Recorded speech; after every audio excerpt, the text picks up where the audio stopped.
nosotros hablamos de las vías sensitivas, tenemos que saber que todo va a empezar por un lugar. Cuando ustedes les pregunten dónde empieza tal vía, o dónde empieza la vía espinotalámica, dónde empieza la vía de Gol, la vía de Burdach, ninguna vía empieza en la médula. Todas las vías empiezan por el estímulo que recibe la médula. Entonces tenemos que hablar ahorita del estímulo y del receptor del estímulo, de las vías de las que vamos a hablar hoy.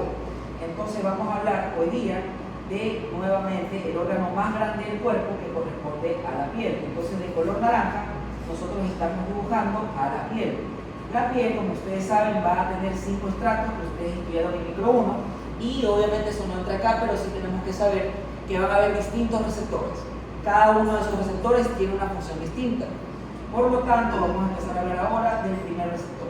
El primer receptor lo vamos a dibujar de color rojo y lo vamos a dibujar así. Ese receptor lo vimos la semana pasada y corresponde al elemento que se encargaba de captar los estímulos del tacto crudo o el tacto protopático, y corresponde al corpúsculo de Pacini. Otro receptor que no hemos mencionado va a estar de esta forma de color verde y corresponde a un corpúsculo del que no hemos hablado, que vamos a hablar ahora, que se conoce como el corpúsculo de Meissner. El otro va a ser este corpúsculo que está encapsulado y va a tener 2 núcleos en su porción interna, por lo que parecen los ojos de un búho. Ese receptor que estamos viendo ya se llama corpúsculo de hilo. Y por último vamos a tener a otro corpúsculo que lo voy a dibujar de este color beige, y este corpúsculo es un corpúsculo que está relacionado no solo con el estiramiento, sino que está encargado de captar cambios bruscos en la temperatura de tipo caluroso, es decir, está involucrado con la temperatura caliente. Estamos hablando del corpúsculo de Ruffini. Entonces nosotros hoy día vamos a tener que hablar de los estímulos que afectan o que se van a encargar de despolarizar a cada uno de los receptores que estamos viendo en la pizarra. Estamos hablando de 4 receptores, por lo tanto vamos a hablar de vías que tienen 4 estímulos distintos. Entonces cada uno de ellos se va a encargar de algo distinto.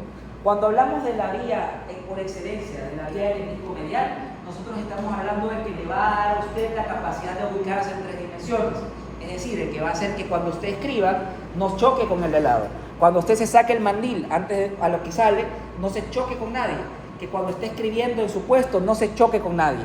Eso es lo que nos hace dar la vía del hemisco medial. Por lo tanto, nos ayuda no solo al equilibrio, sino que nos va a dar lo que nosotros conocemos como la propiocepción consciente. La propiocepción consciente es que yo sé qué pasa con mis brazos, yo sé qué pasa con mis piernas y yo sé cómo sucede todo. Entonces vamos a hablar hoy día de la vía que se va a encargar de darnos la propiocepción consciente de los brazos, miembros superiores, y de las piernas, o conocidas como miembros inferiores. Por lo tanto, cada uno de ellos tiene un estímulo distinto. Cuando ustedes hablan de la vía del hemisco medial, tenemos que saber que ellos van a estar encargados de varios estímulos. El primero se llama vibración. Entonces nosotros tenemos vibraciones. Y si usted sabe, y por lo que se da cuenta, no todas las vibraciones son iguales. Una cosa es que te vibre el teléfono cuando lo tienes en el bolsillo. Otra cosa es que utilices esa maquinita para mezclar café. Otra cosa es que toques la cuerda de una guitarra. Puede ser que la vibración del sonido del teléfono cuando te están llamando sea un tipo de vibración y que la que usas cuando tocas la cuerda de la guitarra sea otra, porque son 2 tipos de vibración. Entonces nosotros vamos a tener vibraciones de alta frecuencia que van a ser captadas por el corpúsculo de Pacini y vibraciones de baja frecuencia que son captadas por el corpúsculo de Meissner. Entonces ya sabemos el primer estímulo que vamos a tener, la vibración, y la vibración viene de 2 tipos. Vibración de alta frecuencia que va a ser captada por el corpúsculo de Pacini y vibración de baja frecuencia que va a ser captada por el corpúsculo de Meissner. Pero ¿qué es lo que hace a una vibración de alta frecuencia? Vibración de alta frecuencia. ¿Y qué es lo que hace a una vibración de baja frecuencia? Vibración de baja frecuencia. Lo que lo va a clasificar es la dispersión que tenga esa onda o la fuerza con la que esa onda se va a transmitir. Cuando usted habla de higiene, no solamente hablamos de virus, de bacteria o de hongo, hablamos de otro tipo de elementos. En este caso entra la vibración como un tipo de higiene también. Cuando ustedes estudian higiene, en campo, nosotros hablamos de vibraciones. En este caso, la vibración de alta frecuencia es captada por el corpúsculo de Pacini y el corpúsculo de Pacini va a receptar vibraciones que tienen una fuerza de 200 a 500 Hz. Entonces, cuando hablemos de una vibración de alta frecuencia, ya sabemos que va a ser captada por el corpúsculo de Pacini y cualquier cosa que tenga una fuerza de 200 a 500 Hz va a ser una vibración de alta frecuencia. Por otro lado, por el lado opuesto, tenemos al corpúsculo de Meissner. El corpúsculo de Meissner va a encargarse de captar vibraciones de baja frecuencia. ¿Cuáles son estas? Toca la cuerda de la guitarra, una vibración de baja frecuencia. Y si la vibración de alta frecuencia tiene una fuerza de 200 a 500 Hz, la vibración de baja frecuencia va a tener una fuerza de 20 a 50 Hz. Entonces, vibración de alta frecuencia, corpúsculo de Pacini; vibración de baja frecuencia, corpúsculo de Meissner. Así como ustedes vieron la semana pasada, nosotros hablamos del tacto crudo. Como ustedes escucharon en su clase de macro, el tacto crudo me permite a mí saber que algo está en mi brazo. No me permite saber qué es, ni cómo saber qué forma tiene lo que me está haciendo o estimulando la piel. Para eso nosotros tenemos al corpúsculo de higo, que se encarga del tacto fino o el tacto protopal, el tacto epicrítico. Entonces tenemos vibración, que es captada por corpúsculo de Pacini y por corpúsculo de Meissner, y el tacto epicrítico, el tacto fino, que es captado por el corpúsculo de higo. Por otro lado, cuando nosotros tenemos algún estiramiento en la piel, del ave en tu perro, la piel se estira y el estiramiento va a ser captado por el corpúsculo de Ruffini. Entonces nosotros tenemos hoy una vía que va a hablarnos de diferentes estímulos. Cada uno de ellos va a ser transportado al mismo lugar. Entonces, cuando hablamos de Pacini, nosotros estamos hablando de cualquier onda fuerte que va a medir de 200 a 500 Hz, vibración de alta frecuencia que tiene una fuerza de 200 a 500 Hz, que se escribe Hz. Corpúsculo de Meissner, que se va a encargar de la vibración de baja frecuencia, que va a ser de 20 a 50, entonces vibración de baja frecuencia, de 20 a 50 Hz, Hz. Corpúsculo de higo, que va a ser el tacto fino o el tacto epicrítico, aquí, fino. Y tenemos abajo al corpúsculo de Ruffini, que se va a encargar del estiramiento de la piel. Entonces cada uno de esos receptores se encarga de algo distinto. Ahora ya hablamos de los receptores, ya sabemos cuáles son los receptores asociados a esta vía. Lo que nos falta ahora es ver qué pasa cuando esos estímulos son trasladados a la médula. Entonces, vamos a agarrar al corpúsculo de Meissner, de Pacini, que ya sabemos que está de color rojo, y vamos a enviarlo hacia la médula espinal hasta acá. El corpúsculo de Meissner, que se encarga de la vibración de baja frecuencia, y vamos a enviarlo a la médula. El corpúsculo de higo, que se encarga del tacto epicrítico, vamos a enviarlo a la médula, y el corpúsculo de Ruffini, que se encarga del estiramiento, vamos a enviarlo a la médula. Entonces lo que tenemos que hacer ahora es graficar un segmento de médula y ver qué sucede cuando esta información llega hasta la primera neurona de esta vía. Estamos hablando del ganglio de la raíz dorsal. Entonces vamos a tener acá a nuestro segmento medular. Eso que estamos viendo allí es un segmento medular. Y como ustedes saben, la médula por sí misma es incapaz de captar estímulos. A ella le llegan los estímulos.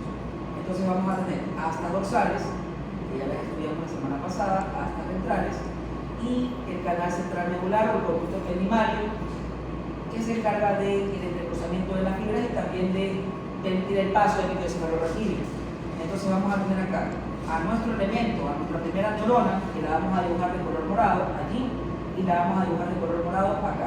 Entonces tenemos a la primera neurona de la vía, que va a ser ese elemento que se conoce como el ganglio de la raíz posterior o el ganglio de la raíz dorsal. Como es un ganglio, vamos a señalar cada uno de los elementos que va a llegar al ganglio de la raíz dorsal. Entonces, adentro de ese ganglio vamos a dibujar 1, 2, 3 y 4 círculos, cada uno para un estímulo diferente. Entonces, llega la vibración de alta frecuencia de Pacini, llega la vibración de baja frecuencia del corpúsculo de Meissner, llega el tacto fino o epicrítico del corpúsculo de higo y llega el estiramiento de Ruffini. Una vez que llegan todos esos estímulos hasta mi ganglio de la raíz dorsal, el ganglio de la raíz dorsal va a encargarse de receptar y de guardar todos esos elementos para que de forma posterior puedan ser enviados a la médula. En conjunto vamos a graficar a todos esos estímulos con un solo color. Entonces estamos dibujando ahí el ganglio con su soma y vamos a representarlo con un color naranja. Es decir, toda la información que salga de acá y que está aquí representada con un solo color la vamos a ver. La información va a pasar del ganglio de la raíz dorsal, como estamos viendo, y va a llegar a la asta dorsal, donde va a hacer contacto con el primer elemento que corresponde con el tracto de Eisenhower. ¿Por qué estos estímulos llegan a la médula y por qué pasan por el tracto de Eisenhower? Porque cuando usted tiene su teléfono y el teléfono le vibra, usted va a sentir esa vibración en todo el cuerpo, no solo en la parte donde está su teléfono guardado. Entonces, específicamente van a tener que ir 2 segmentos hacia arriba y 2 segmentos hacia abajo, que es la función del tracto Elisauer. Permitir que el estímulo pase 2 segmentos hacia arriba y 2 segmentos hacia abajo. Entonces, la información llega al tracto Elisauer. Del tracto Elisauer, la información va a pasar a la lámina 1 o zona marginal de Waldeyer, que lo va a distribuir. Y una vez que eso ocurre, automáticamente, después de que toca o hace contacto con la zona marginal de Waldeyer, el estímulo va a dirigirse al asta dorsal, como estamos viendo acá, para posteriormente ascender por la médula, como estamos viendo aquí con las líneas de color naranja. Entonces tenemos arriba otro segmento medular y vamos a graficar exactamente lo mismo. Vamos a ver cómo se mueven esas vías y cómo esas vías pasan por el cordón posterior. Entonces, de color rosado, de color naranja, estamos viendo la información que va a ser trasladada y que va a llevar la información de vibración de alta y baja frecuencia, tacto fino, estiramiento y cambios de la presión corta de la piel. Lo que usted está viendo allí de color naranja corresponde a una vía que tiene 3 nombres. Esa vía que tiene 3 nombres la conocemos como la vía de Gracilis, otro nombre es la vía de Gol y otro nombre es la vía o fascículo delgado. Entonces, con cualquiera de esos nombres usted la va a poder conocer. ¿Qué más podemos decir de la vía de Gracilis o de la vía de Gol o de la vía delgada? Que va a aparecer y va a ser exclusiva de T6 para abajo, es decir, que aparece y la vas a encontrar en los segmentos inferiores. ¿Qué otra cosa vamos a ver? Nosotros cuando hablamos de esos estímulos, estuvimos hablando de diferentes estímulos que se van a subdividir. Por lo tanto, nosotros hablamos de la vibración, que estaba captada por el corpúsculo de Neisser y de Pacini. El tacto fino está captado por el corpúsculo de Hiro. La presión está captada por el corpúsculo de Pacini. Y la propiocepción, que está representada con color azul. Entonces nosotros estamos hablando de las vías que transportan el BTPP. Entonces, cuando hablamos del BTPP, estamos hablando de vibraciones de alta y baja frecuencia, tacto fino, presión y propiocepción. Entonces, la vía de Gracilis o la vía de Gol o el tracto delgado va a encargarse de enviar información del BTPP de los miembros inferiores. Entonces, la función de la vía de Gracilis o de la vía de Gol va a ser enviar información de los miembros inferiores. ¿Qué tipo de información? La información del BTPP. Entonces, acá al lado ponemos de T6 para abajo y va a encargarse de enviar el BTPP de los miembros inferiores. Entonces tenemos a la primera vía, que se llama vía de Gracilis, vía de Gol o vía delgada, que puede ser cualquiera de esos nombres, con lo que ustedes la pueden encontrar en la literatura. Y la estamos viendo ascendiendo de color naranja. Sin embargo, no es la única vía que nosotros vamos a encontrar, porque vamos a ver que los segmentos superiores no están delimitados en la vía de Gracilis, por lo que vamos a tener acá otro ganglio de la raíz dorsal y acá vamos a tener a otro ganglio de la raíz dorsal. Ese ganglio va a tener un soma en su interior y ese va a tener un soma en su interior. Si graficamos la información de Gracilis de un color, la información de los miembros superiores no puede ir de ese mismo color, por lo que la vamos a representar con un tono distinto. En este caso, lo vamos a graficar con el color verde. Entonces, la información de los miembros superiores va a estar representada con el color verde y esa información va a pasar de igual forma a través del ganglio, va a llegar a la zona marginal, al tracto Elisauer, y una vez que llega a la zona marginal, va a pasar a la columna posterior, como estamos viendo acá, para posteriormente ascender por la médula. Entonces, de T6 hacia arriba, nosotros vamos a tener a un segmento medular, que estamos viendo allí. Ese segmento medular va a tener 2 tipos de información propioceptiva consciente. En ese caso tenemos de color naranja la información de la vía de Gol y de color verde la otra vía que corresponde a la información del BTPP de los miembros superiores. La vía de color verde la tenemos acá y se llama vía o tracto cuneiforme o vía de Burgach. Entonces la vía cuneiforme o vía de Burgach. O vía de Burgach, que va a aparecer de T6 hacia arriba y va a encargarse de enviar información del BTPP de los miembros superiores, es decir, de los brazos. Entonces, nosotros estamos viendo acá que la información llega al ganglio de la radio dorsal. Del ganglio de la radio dorsal pasa por Disauer, de Disauer pasa a la zona marginal, de la zona marginal esa información va a ascender por la médula y la estamos viendo graficada ahora de color verde. Entonces tenemos que a nivel de la columna dorsal o la columna posterior se van a ubicar dos vías que estamos viendo allá, una de color naranja y otra de color verde. ¿Qué ocurre? Cuando veamos las placas de médula, ustedes se van a dar cuenta que esas vías son muy mielinizadas. Es una información que está en constante actualización, porque normalmente usted no se queda en una sola posición. Usted cuando escribe cambia su brazo, todo el miembro superior se ajusta al movimiento de la escritura. Cuando cruzan las piernas, todo el movimiento inferior, los dos tienen que cuadrar el movimiento de las piernas. Todo tiene que estar en una constante actualización. Por lo tanto, los axones de la vía de Gold son axones gruesos y los axones de la vía de Burdach son axones gruesos. Lo que nos dice a nosotros, ¿qué nos dice a nosotros eso? Eso nos dice a nosotros que vamos a tener que dividir a la vía de Gold de la vía de Burdach, que pasan por el mismo lugar. Y como los tenemos que dividir, va a aparecer un elemento nuevo que no habíamos conversado, del que no habíamos conversado previamente, porque no estaba presente en la médula sacra.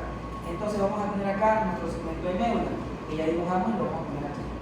En ese segmento de médula, nosotros vimos que pasaba de color naranja la información de la vía de Gold por la columna posterior. Entonces eso de naranja es la vía de Gold. Y de color verde pasaba la información del tracto cuneiforme o la vía de Burdach. Entonces, por un lado tenemos a la vía de Gold, que está de color anaranjado, y la vía de Burdach, que está de color verde. Como los dos tienen axones gruesos y son fibras de tipo A, que son rápidas, nosotros vamos a tener un elemento que aparece que antes no aparecía. Ese elemento va a dividir a la vía de Gold de la vía de Burdach. Y ese elemento que esté de color celeste se llama tabique intermedio posterior. Entonces tenemos al tabique intermedio posterior que va a aparecer en los segmentos torácicos altos. ¿Por qué aparecen los segmentos torácicos altos? Porque ahí ya vemos que aparece la vía de Gold y de Burdach. Entonces tabique intermedio posterior. Entonces, como vimos al tabique intermedio posterior, vamos a graficar tabique intermedio posterior aquí y tabique intermedio posterior acá. Entonces estamos viendo que la vía de Gold y la vía de Burdach van a estar divididas por un tabique que se conoce como el tabique intermedio posterior. Entonces, hasta ahora hemos hablado que cuando hablamos de la información más moderna y más exacta de ahora, es la información que nos ayudó a nosotros a pasar de ser un animal que camina sobre 4 patas a ser un animal que camina sobre 2. Es la vía de Gold y de Burdach la que nos permite esto. Esto es tener un estado, un espacio en 3 dimensiones que nosotros podemos controlar. Entonces estamos hablando de las vías que llevan el BTPP. Por ahora y hasta ahora sabemos que la primera neurona de la vía de Gracilis y de la vía de Burdach o el tracto cuneiforme es la misma. La primera neurona de las 2 vías es el ganglio de la radio dorsal. Y de ahora vamos a tener que ver qué pasa una vez que la información comienza a ascender. Como ustedes saben, toda la información ascendente pasa al lado contrario, todo lo que sube decusa. Hasta aquí no hemos visto que la información ha pasado al lado contralateral. Por lo tanto, vamos a tener que ver qué pasa cuando la información va a decusar y cómo decusa. Antes de hablar de cómo decusa la información, tenemos que ver cómo se organizan las fibras, porque las fibras se van a organizar de una forma específica y se van a organizar y esa organización va a cambiar dependiendo del área que estemos estudiando. Es decir, no siempre vas a encontrar a Gold medial y no siempre vas a encontrar a Burdach lateral. Esa predisposición de fibras puede cambiar y la vamos a ver de esa forma. ¿Hasta aquí tenemos alguna pregunta?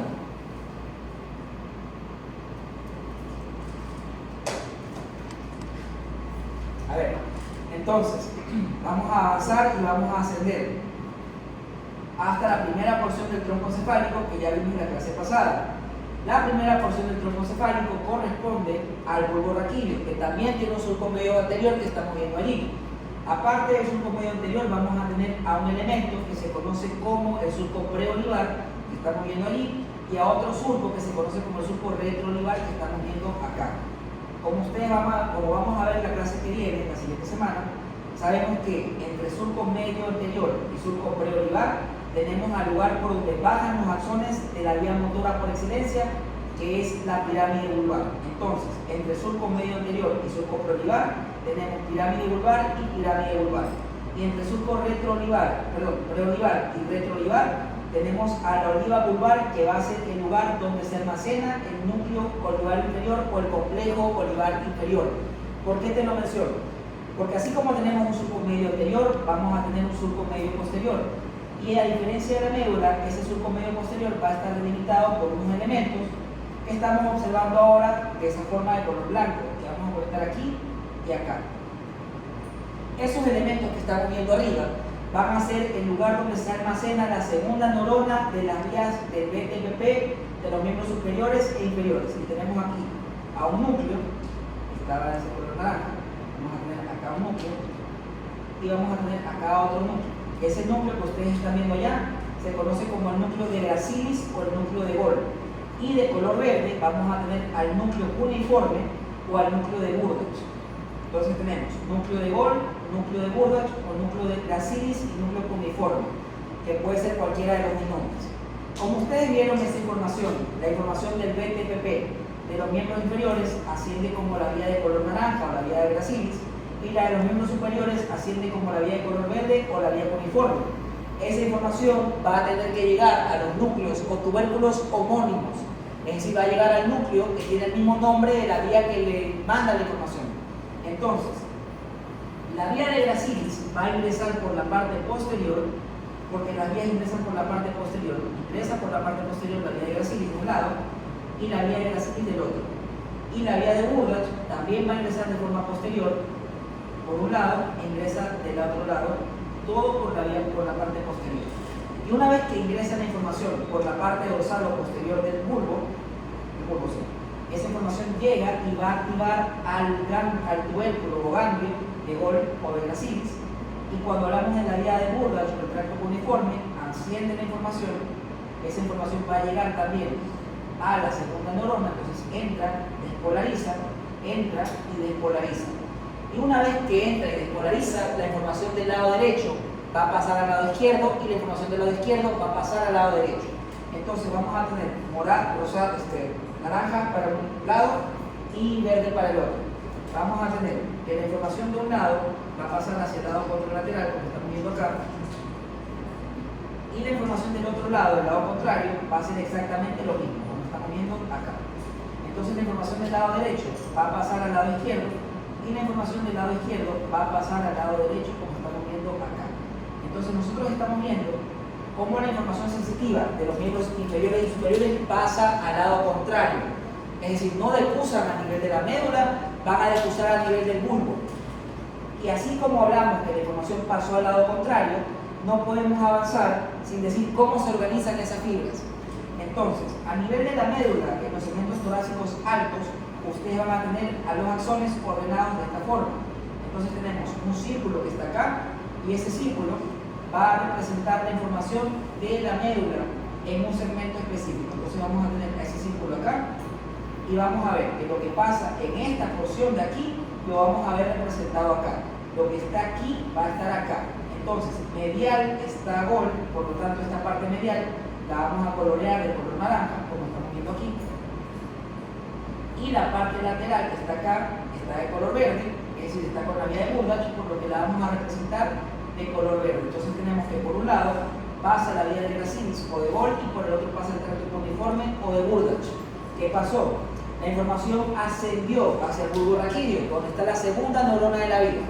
Cuando llegamos a la segunda neurona, esas fibras van a llegar hasta acá de la misma forma en la que se ordenaron. Es decir, ascendieron de forma ipsilateral y a nivel de los núcleos o tubérculos de Gol y de Burdach van a mantenerse medial Gol y lateral Burdach.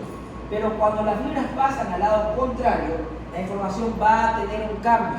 Se van a reorganizar las fibras, van a tener un giro de 90 grados en contra de las manecillas del reloj. Y eso hace que la información se ponga de la siguiente forma. Entonces, y vamos a ver cómo las fibras se vuelven a organizar.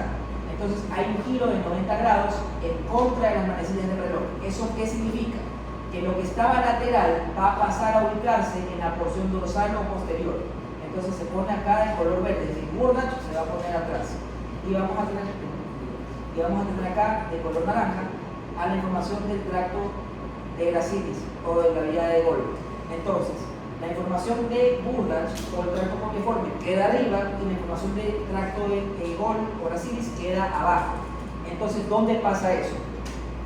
Nosotros dijimos que la información a nivel de la médula, en los segmentos torácicos altos, desde los segmentos torácicos altos, van a ubicarse así: Gol medial y Burdach lateral, como estamos viendo en el esquema de acá. La información asciende y va a llegar a la porción dorsal o posterior del bulbo raquídeo, por donde va a ingresar a su segunda neurona. Si estamos hablando de la vía de Gracilis, llega al núcleo o soma o núcleo cuerpo de Gol, y si hablamos de la vía de Burdach, va a llegar al núcleo cuneiforme o núcleo de Burdach. ¿Por qué les dije la palabra tubérculo? Porque si se dan cuenta, esos núcleos son núcleos grandes, y cuando veamos las placas de bulbo van a darse cuenta que no son solo núcleos grandes, son núcleos prominentes, y estos núcleos prominentes van a deformar al bulbo raquídeo. Y una vez que un núcleo se vuelve muy grande y deforma la anatomía del órgano, ese núcleo adopta otro nombre y ese nombre se conoce como tubérculo. Entonces tenemos tubérculo de Gracilis o tubérculo de Gol, tubérculo de Burdach o tubérculo cuneiforme. ¿Y por qué se vuelven tan grandes? Porque la información de la vía de Gol y de Burdach es la vía, o una de las vías más rápidas que existe, y es más notoria y está en constante actualización, por lo que nosotros tenemos varios axones que van a estar moviéndose. Esos axones van a llegar a la vía al núcleo de Gol, si es la vía de Gol, es decir, primera neurona, ganglio de la red dorsal, segunda neurona, núcleo o tubérculo de Gol. Si hablamos de la de color verde, la vía de Gracilis, primera neurona, ganglio de la red dorsal, segunda neurona, núcleo o tubérculo cuneiforme o de Burdach. Ahora, la información del lado derecho pasó al lado izquierdo y la del lado izquierdo pasó al lado derecho. Hay un entrecruzamiento de fibras. En ese entrecruzamiento de fibras es donde ocurre ese giro de 90 grados en contra de las manecillas del reloj. Es decir, que a este nivel, que se conoce como el gran entrecruzamiento sensitivo, o también conocido como las fibras arcuatas internas, nosotros es donde vamos a tener que Burdach se ubica en la porción dorsal o posterior y Gol o Gracilis se ubica en la porción anterior.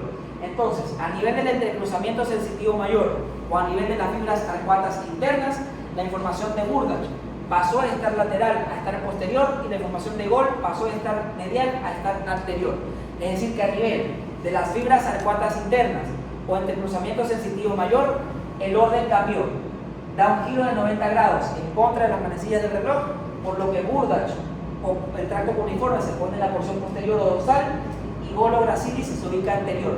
Pero eso no se queda para siempre de esa forma, porque a partir de las fibras arcuatas internas o el entrecruzamiento sensitivo mayor van a ser el elemento que le da el nombre a la vía. Esta vía, gran vía, que posee la información de dos tractos, la información del tracto de Gol y del tracto de Burdach, es la que conocemos como la vía del lemnisco medial de la columna dorsal. Entonces, esta vía, que son las vías de Gol y la vía de Burdach, que van a formar al lemnisco medial, se llaman vía o la vía del lemnisco medial que pasa por la columna dorsal. Entonces, el tracto del que estamos hablando ahorita se llama, el nombre completo es vía del lemnisco medial de la columna dorsal. ¿Y por qué se llama lemnisco medial? Lo vamos a ver cuando veamos bulbo, porque se ubica en la porción medial del tronco. Entonces, desde acá nosotros tenemos a ese entrecruzamiento de fibras que se llaman fibras arcuatas internas o entrecruzamiento sensitivo mayor, o la gran decruzación sensitiva. Es decir, el giro de 90 grados en contra de las manecillas del reloj va a ocurrir a nivel de las fibras arcuatas internas o el entrecruzamiento sensitivo mayor. Vamos a poner el mismo color para que no nos perdamos. Una vez que cruzan las fibras, los axones se van a reorganizar, van a aplanarse y van a ponerse de una forma rectangular. Y así van a ser otro elemento que vamos a tener que se forma de acá. Entonces tenemos que de color rosado nace un conjunto de axones, que vamos a ver aquí, así. Ese elemento es 1 y vamos a tener de color morado el lado contrario, que lo vamos a tener acá. Entonces vamos a tener dos grandes axones, o dos grandes conjuntos de axones. Vamos a tener acá a uno que está de color morado y vamos a tener al otro que va a estar de color rosado. Esos elementos que estamos viendo allá son los que conocemos como el lemnisco medial. Entonces, de las fibras arcuatas internas nacen dos grandes grupos de axones que conocemos como el lemnisco medial. El lemnisco medial derecho, que está del lado derecho, el lemnisco medial izquierdo, que está del lado izquierdo. Entonces, ¿Hasta acá tenemos alguna pregunta, jóvenes? ¿Qué sucede? A nivel de las fibras arcuatas internas, las vías de Gol y de Burdach tenían un giro de 90 grados en contra de las manecillas del reloj. Y una vez que salimos de las fibras arcuatas internas, las fibras van a tener otro cambio, otro giro. Entonces esto hace otro giro de 90 grados, pero esta vez a favor de las manecillas del reloj. De tal forma que lo que estaba o lo que se encontraba de forma medial al inicio, es decir, lo que se encontraba de forma medial, que estamos viendo acá, al tracto de Gracilis, a nivel de las fibras arcuatas internas se ubicó en la porción ventral y ahora a nivel del menisco medial va a ubicarse a nivel lateral. Entonces nosotros vamos a ver que se divide este círculo, como estamos viendo acá, se divide y vamos a tener que lo que estaba en la porción medial acá va a pasar a la porción lateral acá. Entonces lo vamos a poner de color naranja acá. Y lo que estaba en la porción lateral termina medial. Entonces nosotros vemos que en la vía del menisco medial hay una reorganización de fibras que va a cambiar y va a irse dando de acuerdo al orden que nosotros vayamos teniendo. Entonces, ese giro en el que Burdach se ubica medial y Gol lateral ocurre a nivel del menisco medial. Está con dos colores y por eso lo vamos a señalar con un color morado. Entonces vamos a volver a repetir la vía. ¿Hasta aquí tenemos alguna pregunta? ¿Preguntas, dudas, correcciones? ¿Algo? ¿Nada? Entonces, cuando hablamos de la vía de Gol y de Burdach o la vía del menisco medial de la columna dorsal, ustedes ya saben que tenemos 4 estímulos principales. Cada estímulo tiene su receptor. Vibración de alta frecuencia, una onda que mide de 200 a 500 Hz de fuerza. Vibración de baja frecuencia de 20 a 50.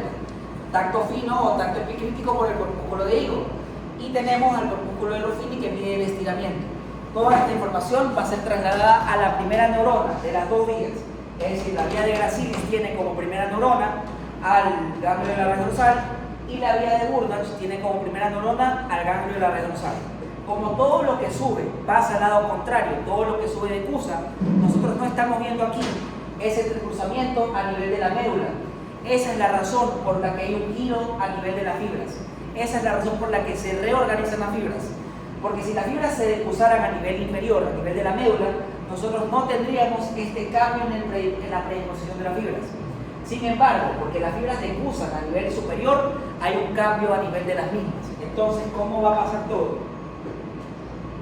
A nivel de la médula, en los segmentos torácicos altos, Gol se ubica medial y Burdach se ubica lateral, divididos por un elemento que se conoce como el tabique intermedio posterior.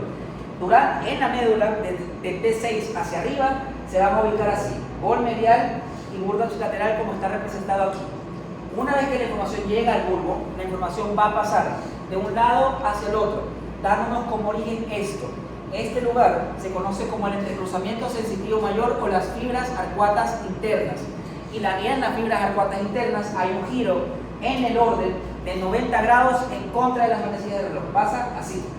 Y pasa a tener a Burdach o al tracto cuneiforme arriba y al tracto de Gol o Gracilis abajo. Y una vez que se forma el menisco medial, que nace de las fibras arcuatas internas, se vuelven a reorganizar las fibras. Y tenemos un arreglo de 90 grados a favor de las manecillas del reloj. De tal forma que en el menisco medial, Burdach está medial y Gol está lateral. ¿Se entendió el entrecruzamiento de las fibras? Así se lo van a describir en Carpenter. Cuando usted lea Carpenter se lo va a describir así. ¿Tenemos alguna pregunta hasta acá? Vamos. Como vimos la semana pasada, nosotros tenemos que hablar también de otro elemento.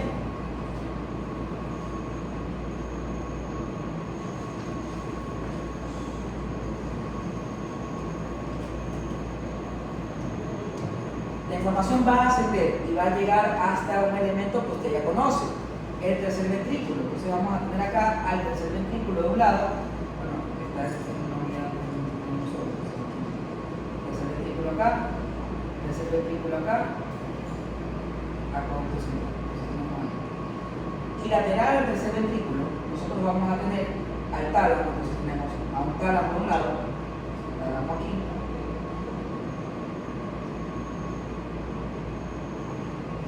y el tálamo del lado contrario, que estaría acá.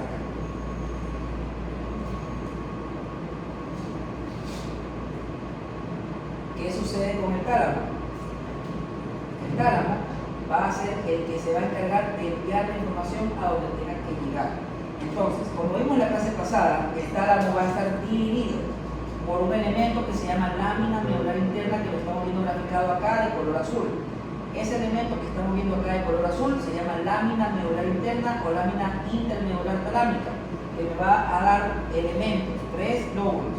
Entonces tenemos los 3 lóbulos del tálamo que van a estar presentes a este nivel. Tenemos entonces lóbulo anterior, que se va a encargar de convertir una memoria a corto plazo en una memoria a largo plazo, va a encargarse de solidificar un recuerdo. El lóbulo medial que conecta los dos tálamos y el lóbulo lateral que está acá. ¿Por qué te lo menciono? Porque nosotros la semana pasada hablamos del tálamo y yo les cometí un error. Les dije algo que no tenía que decirles. Entonces vamos a tener acá nuevamente y vamos a tener el tálamo aquí. A lo que terminemos de hablar de la vía lemnisco-medial, vamos a recapitular al sistema reticular activador ascendente, que se lo tienen que saber. Entonces tenemos lámina medular interna. La lámina medular interna va a tener en su interior a los núcleos intralaminares del tálamo, que los estamos viendo graficados de color amarillo. Y en el lóbulo lateral que está acá, vamos a tener dos complejos nucleares grandes. El primero lo vamos a tener de este color celeste. Ese complejo de núcleos se llama complejo dorsal de núcleos, este de aquí. Entonces, ese se llama complejo dorsal de núcleos o complejo nuclear dorsal. Y de otro color, vamos a poner este morado acá, vamos a tener al otro complejo nuclear, que va a estar de color morado o rosado, dependiendo de cómo se vea la proyección, porque se ve más morado. Ese se llama complejo ventral de núcleos.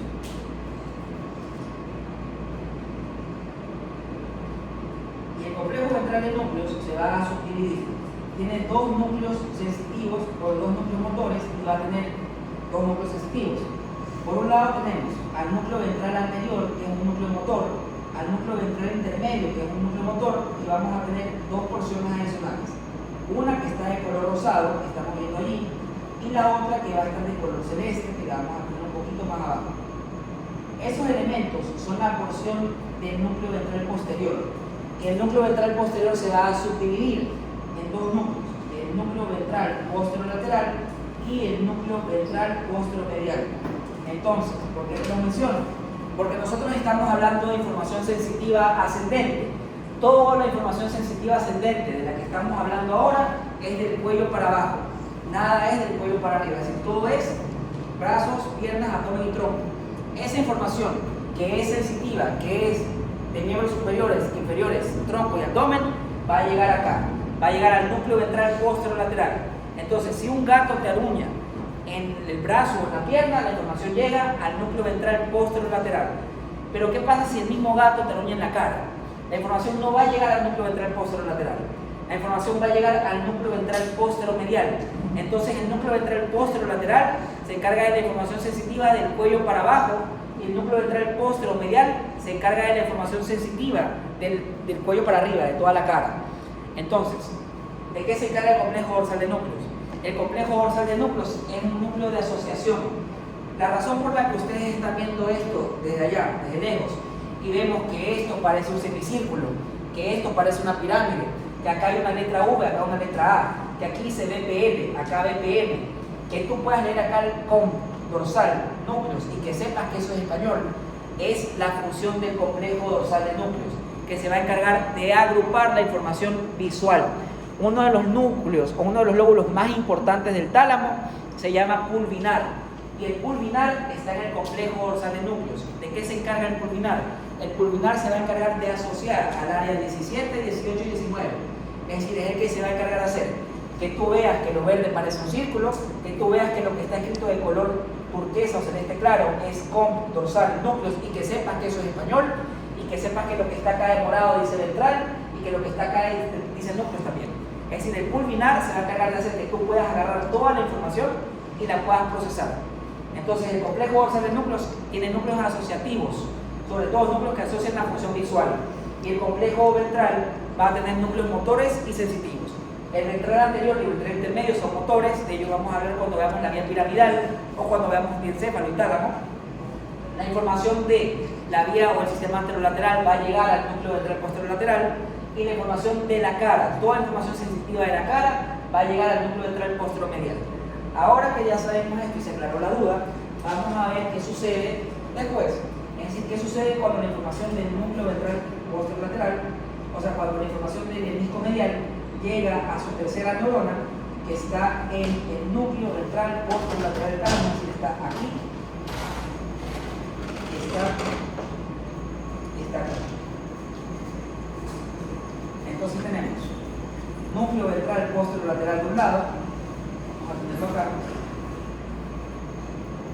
Una vez que llega la información, el núcleo ventral posterolateral se va a activar, como estamos viendo acá. Cada vez que les resalto algo es porque eso se está activando, entonces se activa el lóbulo lateral del tálamo y se activa el núcleo ventral posterolateral de un lado y se activa el núcleo ventral posterolateral del otro. Entonces nosotros estamos viendo ahora cómo se activa el núcleo ventral posterolateral del tálamo y vamos a ver qué sucede ahora. Una vez que esto ocurre, tenemos que saber que hay otros elementos que están rodeando el tálamo. Por lo tanto, nos falta mencionar otras cosas, como cuáles. Nosotros tenemos acá nuestro esquema. Lo voy a poner un poco más en el centro para poder, voy a borrar y ponerlo más en el centro para que podamos explicar la siguiente parte. Entonces voy a borrar esto de aquí, voy a ubicarlo más en el centro y vamos a hablar de lo que sucede después. Entonces esto lo pongo acá y vamos a hablar de lo que pasa después. Entonces, conectamos a Pacini otra vez con Pacini, conectamos a Meissner con Meissner, conectamos a Ido con Ido y conectamos a Ruffini para que no se pierda la continuidad. Y vamos acá. Al lado del tálamo nosotros vamos a tener un núcleo, un complejo de núcleos, que se llama, por la forma que tiene, el núcleo lenticular. Entonces acá vamos a tener al núcleo lenticular de un lado, aquí, o el núcleo lentiforme. Entonces tenemos el núcleo lenticular de un lado y acá vamos a tener al núcleo lenticular o lentiforme del otro. Ese núcleo lenticular o lentiforme se va a subdividir, es decir, va a tener dos porciones. Vamos a tener una porción ventral y una porción medial y una porción lateral. Entonces tenemos, al lado del tálamo está un complejo nuclear grande, que se conoce como el núcleo lenticular, que tiene una porción medial y una porción lateral. La porción medial recibe el nombre de globo pálido.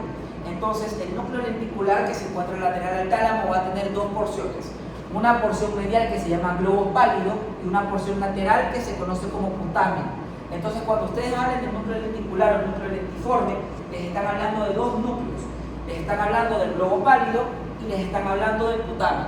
Los dos forman el núcleo lenticular o lentiforme, que forma parte de los ganglios o núcleos de la base. ¿Por qué te menciono el núcleo lenticular? Porque entre tálamo y núcleo lenticular tenemos al elemento del que hablamos en la clase pasada cuando hablamos del sistema anterolateral. Así como tenemos, entonces tenemos lobo pálido, es la porción medial, y tenemos acá al putamen, que es la porción lateral, que forman parte de los ganglios o núcleos de la base. Entre tálamo y núcleo lenticular vamos a encontrar a la cápsula interna, que ya la conocemos por la clase pasada, que tiene tres componentes que vamos a repetir ahora. Entonces lo que estamos viendo acá de rojo corresponde a la cápsula interna, que vamos a mencionar ahora por motivo de la clase del día de hoy. Entonces tenemos cápsula interna,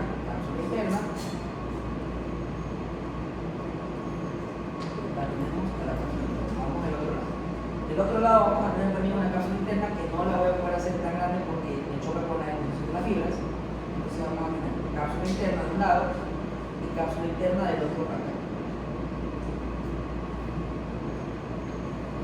La cápsula interna se va a dividir en porciones, es decir, nosotros vamos a tener que hablar de las porciones de la cápsula interna. En este caso, cada una de ellas se va a encargar de una función distinta. En este caso tenemos que cada una de ellas se encarga de información distinta. La cápsula interna se va a subdividir en tres porciones. Tenemos un brazo posterior, que va a ser el lugar por donde van a bajar los axones de la vía corticospinal. Es decir, el brazo posterior de la cápsula interna es exclusivo para la información descendente motora, del cuello para abajo. Cuando usted habla del movimiento voluntario de brazos y piernas, estamos hablando que esa información motora va a pasar por el brazo posterior de la cápsula interna y va a promover el movimiento de la musculatura voluntaria. cuando hablamos de la musculatura de la cara, cuando hablamos de la sonrisa, del puchero, de la cara triste, esa información va a pasar por aquí. Entonces, brazo posterior es información descendente motora del cuello para abajo. La rodilla o rodete es información descendente motora de la cara. Todo lo que tenga que ver con la mímica facial va a pasar a nivel de la rodilla o rodete. Es decir, que por la rodilla o rodete va a pasar la información de la vía córtico-nuclear o córtico-vulvar. La información de la vía córtico-nuclear se llama así porque va a llegar a los núcleos de los pares craneales. Entonces, brazo posterior, vía córtico-espinal, rodilla o rodete, vía córtico-nuclear o córtico-vulvar. Y de ahí tenemos al brazo anterior, que es exclusivo para la información ascendente sensitiva. Entonces, en la cápsula interna tenemos brazo posterior, rodilla y brazo anterior, de los cuales el brazo posterior es motor, la rodilla o rodete es motora y el brazo anterior es la única porción sensitiva que va a estar presente aquí. Entonces, una vez que la información del hemisco medial llegó a su tercera neurona, que está en el núcleo ventral posterolateral, la información del núcleo ventral posterolateral va a salir del núcleo ventral posterolateral y va a pasar por el brazo anterior de la cápsula interna, como vamos a ver ahora. Entonces, del núcleo ventral posterolateral la información va a salir y va a bajar para posteriormente subir por el brazo anterior de la cápsula interna, como estamos viendo acá. Y lo mismo vamos a ver del lado contrario. Pasa por aquí, pasa por acá y asciende de esta forma. Entonces nosotros estamos viendo cómo la información del hemisco medial va a ascender por el brazo anterior de la cápsula interna una vez que llega a la tercera neurona de la vía, que se encuentra en el núcleo ventral posterolateral del tálamo. Esa información va a llegar y va a hacer contacto a su cuarta neurona, donde se va a concientizar, porque recordemos que en el tálamo la información no se concientiza. En el tálamo la información va a llegar y va a tener que ir al lugar donde le toca. En ese lado, en ese momento, va a llegar a nivel del lóbulo parietal, al área sensitiva primaria o al área 3, 1, 2. Y esos axones que salen por el brazo anterior de la cápsula interna van a transportarlo hacia el lóbulo parietal, como estamos viendo acá, y lo va a hacer a través de un elemento que se conoce como la corona radiada. Entonces, cuando usted hable de la corona radiada, está hablando del conjunto de axones que va a llegar a la corteza. Entonces, del brazo anterior de la cápsula interna van a pasar por la corona radiada hasta el área 312 o el área sensitiva primaria. Y una vez que llegan al área 312 o al área sensitiva primaria, esa información se va a despolarizar. Es decir, va a hacerse consciente la información de la propiocepción consciente, valga la redundancia, de los miembros superiores e inferiores a nivel del lóbulo parietal, como nosotros estamos viendo acá. Entonces, también hay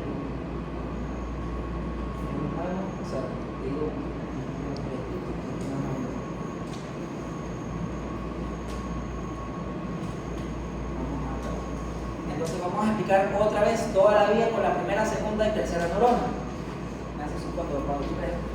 Cuando es necesario. La vía del hemisco medial de la columna dorsal comienza con los estímulos. ¿Cuáles son los estímulos? BTPP. Vibración de alta y baja frecuencia, tacto fino, presión y propiocepción. Y tenemos 4 receptores. Pacini y Meissner para las vibraciones. Pacini para la vibración de alta frecuencia, Meissner para la vibración de baja frecuencia. Higo para el tacto fino y Ruffini para el estiramiento. Esa información va a pasar a la primera neurona de las 2 vías que forma parte y que es el ganglio de la red dorsal. De T6 para abajo la información asciende como la vía de color rosado naranja, que es la vía de Gracilis, y de T6 para arriba se va a asociar la información de los miembros superiores. Es decir, que vamos a ver una vía de color naranja que representa la información de los brazos de las piernas y una vía de color verde que representa la información de los brazos. Esa información se va a ordenar en la columna lateral de esta forma. Es decir, Gol se va a ubicar de forma medial, Burdach se va a ubicar de forma lateral. Y obviamente no se pueden olvidar que si de T6 para arriba se une Burdach, de T6 para arriba vamos a ver cómo aparece ese elemento que está ahí, que se conoce como el tabique intermedio posterior.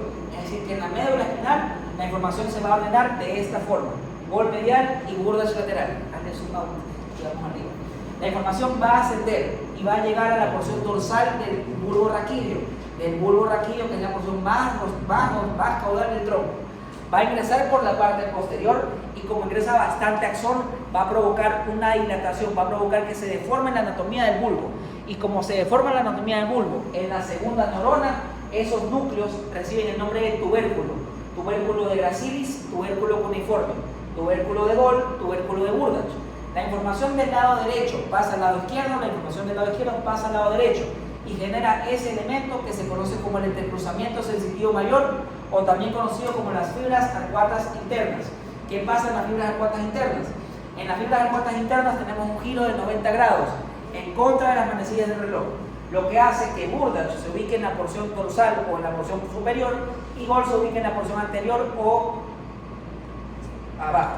Después de eso se va a formar el hemisco medial. Entonces, las fibras arcuatas internas nacen de los axones de los núcleos de Gol y de Burdach. El hemisco medial nace de las fibras arcuatas internas. No se confundan. No es que el hemisco medial nace de la vía de Gol y de la vía de Burdach. No. El hemisco medial nace de las fibras arcuatas internas. Y las fibras arcuatas internas nacen de los núcleos de Gol y de Burdach. Y los núcleos de Gol y de Burdach reciben la información de la vía de Gol y de Burdach. Es decir, la vía de Gol y de Burdach le van a dar origen a las fibras arcuatas internas y las fibras arcuatas internas le van a dar origen al hemisco medial. La información va a ascender y cuando asciende a nivel de las fibras arcuatas internas hay un giro de 90 grados, pero esta vez a favor de las manecillas del reloj, lo que hace que pase así, y de tal forma que Burdach queda medial y Gol queda lateral. Es decir, que en el hemisco medial Burdach está lateral, medial y Gol está lateral. Esa información va a ascender a la tercera neurona que se encuentra en el núcleo ventral posterolateral del tálamo. Llega a la tercera neurona, pasa al brazo anterior de la cápsula interna y asciende y llega a la corteza sensitiva primaria o la neurona 4 gracias a la corona radiada. Hasta aquí, niños, ¿tenemos alguna pregunta? ¿Qué nos falta mencionar? Nosotros hablamos, dime amiga.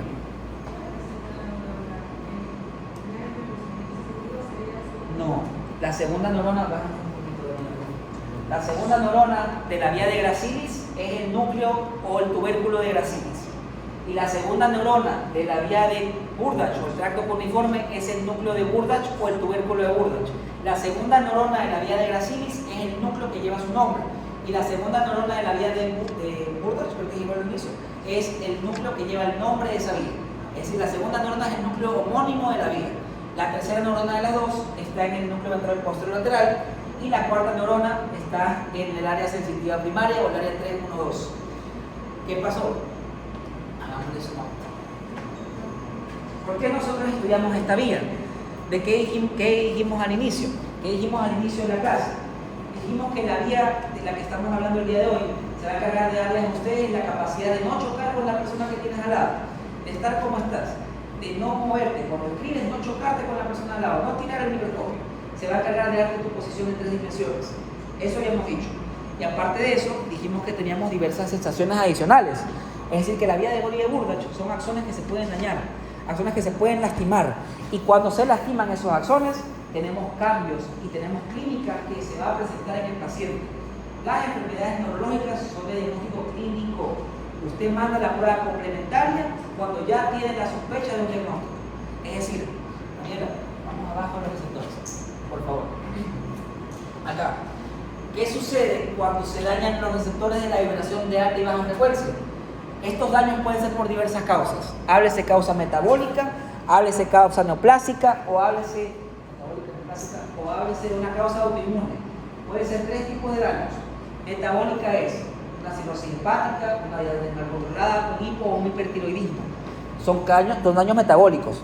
Cuando ustedes estudian en fisiología el síndrome de Eaton-Lambert, el síndrome de Eaton-Lambert es un daño que ocurre a nivel de los axones de esta vía. Cuando ustedes escuchen hablar metabólico, autoinmune, de la miastenia gravis, estas enfermedades van a dañar los axones. Entonces recordemos lo que dijimos en la clase pasada. En la clase pasada dijimos que hay enfermedades que se expresan como sensaciones anormales. Entonces cuando yo daño el receptor de la vibración de alta frecuencia y de la baja frecuencia, eso se va a traducir en el paciente como calambre o hormigueo, porque el calambre y el hormigueo son vibraciones. Entonces cuando se daña el axón que transporta la vibración de alta frecuencia y la vibración de baja frecuencia, el paciente va a experimentar esta parestesia que se corresponde con calambre y hormigueo.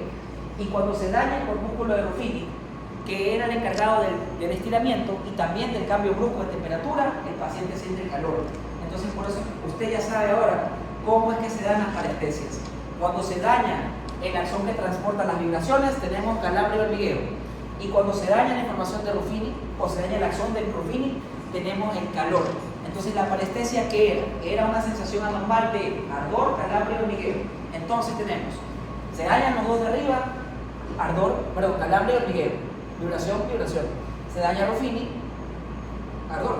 Entonces la parestesia es ardor, calambre y hormigueo, y se pierde cuando hay un aumento de glucosa en sangre mal controlada, un hipotiroidismo, una cirrosis hepática, daños metabólicos. ¿Qué sucede? ¿Ustedes creen que si se daña su vía de Bol y de Burdach podrían permanecer como están así quietos y moverse de su silla las horas en la casa? Es por eso que las personas con diabetes sufren pérdida de equilibrio, porque la forma en la que se afecta, o la que como les dije la clase pasada, como afecta la diabetes, como afecta el hipotiroidismo, como afecta la cirrosis a la vía de Bol y de Burdach, no solo es con las parestesias, es con la pérdida del equilibrio. Entonces, cuando ustedes le pregunten cómo afecta la diabetes, o cómo afecta la cirrosis, o cómo afecta el hipotiroidismo a la vía de Bol y de Burdach, no solo es con las parestesias, que ya sabes que cuando hay un daño del receptor, del axón del receptor, también sabes que hay un daño en la pérdida del equilibrio. Y esa pérdida del equilibrio la vas a tener porque se pierde el que te va a dar la capacidad de ubicarte en 3 dimensiones. La razón por la que el reflejo de Babinski es positivo en el niño, en el neonato, es porque la columna dorsal no se ha mineralizado. Y acuérdense de algo, cuando el niño, antes de caminar, el niño se pone gateo. Después de gatear, el niño va a querer pararse, y después de eso, el niño va a caerse. Se cae para volverse a levantar. Este estímulo repetido te da una respuesta que ya sabes. Para nosotros es fácil levantarnos y caminar, para el neonato no, porque la respuesta no está dada todavía, porque no ha habido la facilitación. Cuando usted escuche la palabra facilitación en fisiología, porque se la van a mencionar, la facilitación te dice a ti que a estímulos repetidos tenemos una respuesta clara y acertada. Entonces, ¿qué es la facilitación? La facilitación es eso, es el proceso por el cual el niño aprende a caminar. El niño gatea, se levanta, se cae, lo vuelve a hacer, y en respuesta a eso se comienzan a mielinizar los axones, y eso es lo que hace que el niño pueda caminar. Entonces nosotros nacemos con una columna dorsal desmielinizada que a estímulos repetidos se mieliniza y hace que ustedes puedan caminar. La razón por la que el niño se cae cuando intenta caminar por primera vez es porque pone el pie y se activa la musculatura extensora, entonces todo se cae y se va para atrás. Esa es la importancia de la vía de Bol y de Burdach, de que ustedes tienen que saber qué implicación clínica tiene. Y tú ya sabes que si se dañan los receptores, vas a tener, los axones del receptor, vas a tener la parestesia, el calambre y el hormigueo. Si se daña el receptor de Ruffini, que se dañan los 3 juntos, si no se dañan todos, vas a tener el ardor, calambre y hormigueo que caracterizan las polineuropatías metabólicas o inflamatorias. ¿Qué más tenemos? Para tratar eso, recuerden que tenemos que remielinizar al nervio. Y para volver a mielinizar al nervio, utilizamos el tratamiento con gabapentina o carbamazepina. La elección es de la gabapentina, 300 miligramos. Y para regenerar el axón, porque si la diabetes no se cura y el hipotiroidismo no, esa polineuropatía sí. Y la polineuropatía se va a curar y el paciente se va a mejorar. Entonces tú, para que el paciente se cure, tienes que decirle lo que le va a hacer la pastilla. Tienes que decirle el efecto adverso del medicamento antes que se lo tome. Porque si tú no le dices eso antes, el paciente va a pensar que la pastilla le está haciendo mal y va a dejar el tratamiento. La razón por la cual el tratamiento de las enfermedades neurológicas se pierde es porque el paciente tiene una mala adherencia al tratamiento. Y eso ocurre porque nosotros no informamos de forma correcta. Entonces usted, cuando tenga a su paciente con polineuropatía, porque recordemos lo de la clase pasada, la polineuropatía diabética va a aparecer mucho tiempo antes desde que diagnostique la diabetes. Es decir, puede tener polineuropatía diabética mucho tiempo antes de que sea diabético. Y su rol como profesional de la salud, como médico de formación, es prevenir. Esa es nuestra tarea ahora como médicos, prevenir las enfermedades. Si usted agarra a un paciente con parestesia, tú ya sabes que puede ser una cosa metabólica, tienes que ver tu hígado, tienes que ver el riñón, tienes que ver la tiroides, tienes que ver la glicemia. Si es una causa que no es metabólica, tú la vas y no dices algo inflamatorio, pero autoinmune. Y si no es ninguna de las dos, puedes empezar con una neoplasia. Entonces tú ahí vas buscando cuál es la causa. Encuentras la causa de la polineuropatía y vas a curar a tu paciente. Y no es lo mismo decir parestesia que acroparestesia. Acroparestesia es cuando tienes dolor, aparte del ardor, calambre y hormigueo. Entonces, cuando tienes ardor, calambre y hormigueo, se llama parestesia, y cuando eso se le agrega dolor, es acroparestesia. Y no es lo mismo decir parestesia, acroparestesia y radiculopatía, porque la radiculopatía afecta muñecas y talones. Y tú la radiculopatía no la vas a tratar con gabapentina, porque no te va a resultar. Tú la tratas con pregabalina, que la vas a encontrar en la farmacia como lírica. Entonces, cuando tienes una radiculopatía, es decir, síndrome del túnel carpiano, tú lo tratas con pregabalina y te va a mejorar tu paciente. Si lo tratas con una polineuropatía, la vas a tratar con gabapentina. Y tú puedes llenarle al paciente con gabapentina, puedes ponerle siquiera 900 o 1200 gramos. El beneficio de ustedes es que estos medicamentos responden con una dosis baja. Es decir, con 300 miligramos tú vas a mejorar el síntoma de tu paciente y tu paciente se va a mejorar. ¿Hasta aquí tenemos alguna pregunta? Dime, amiga. Sí, eso de los corpúsculos, es solo que aquí que parecía un corpúsculo que era el Gortimazón. ¿Ya? ¿Qué pasa con No eso? tiene nada que ver con esos cuadros. Acuérdate que para nosotros es imposible darte todo lo que está en la literatura. Lo que nosotros hacemos ahora es darte lo que más se asemeja a lo que nosotros creemos que te puede servir. Entonces, es un receptor que no tiene tanta afinidad. Recuerda que en la clase pasada nosotros ni siquiera hablamos mucho de las células gliales. Casi no las mencionamos porque formaba parte del aprendizaje autónomo de ustedes. Lo que estamos hablando ahora son de los receptores específicos que para mí son los importantes que ustedes se sepan. Por eso Roger les dijo a ustedes en su clase de macro, los receptores los ven acá. Y yo les estoy dando a ustedes lo que para mí es importante. Que tengan otros es diferente. Que esos otros te puedan salir es otra cosa. Porque puede salirte en la lección. Porque lo puedes estudiar en el libro y te cuenta dentro del aprendizaje autónomo. Entonces, ¿de qué se encargaba ese receptor? ¿Ese receptor que me dijiste que se encargaba? Es de la dirección de vibraciones, pero tiene un límite. Eso lo dice una respuesta máxima menor a 200 Hz. Es el estímulo que va de 50 a 200. Entonces es el que se encarga de las vibraciones intermedias. Y gracias porque lo voy a usar después. Entonces, gracias. Hasta aquí tenemos. ¿Alguna pregunta? ¿Todo claro? Entonces, todo claro hasta acá. A ver, la semana pasada nosotros conversamos de la médula sacra. Por lo tanto, ahorita antes de avanzar a la parte práctica, donde vamos a ver las placas, porque hoy ya van a ver placas, vamos a ver las placas que nos corresponden ver ahorita. Y vamos a hablar de eso ahorita.